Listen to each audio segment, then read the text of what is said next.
President Donald Trump this week stirred a hornet's nest by what some have described as victim shaming regarding the war in Ukraine.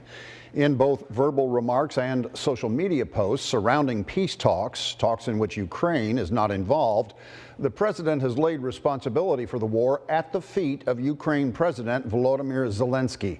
In this Connect to Congress segment, Senate Republicans, including Missouri's Eric Schmitt, come to his defense.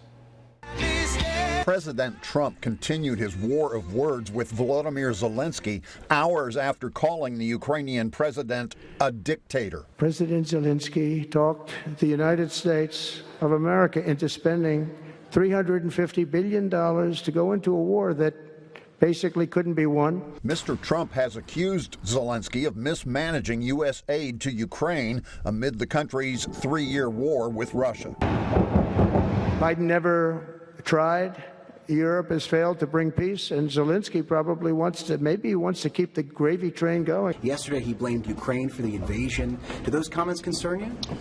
I think President Trump, on behalf of the American people, is trying to negotiate a peace between Russia and Ukraine. Because Donald Trump is the only leader in the world that can. Secretary of State Marco Rubio this week met with Russian negotiators in Riyadh, Saudi Arabia.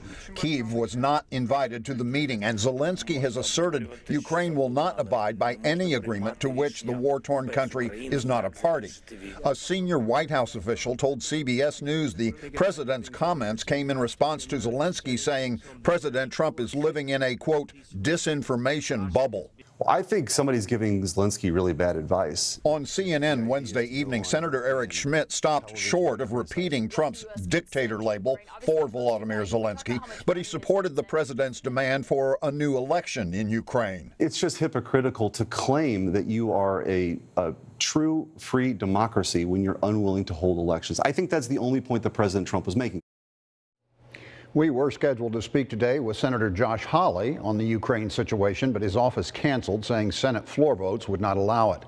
However, in Washington today, Hawley backed up President Trump's push for elections, noting that both the United States and Great Britain held elections during World War II.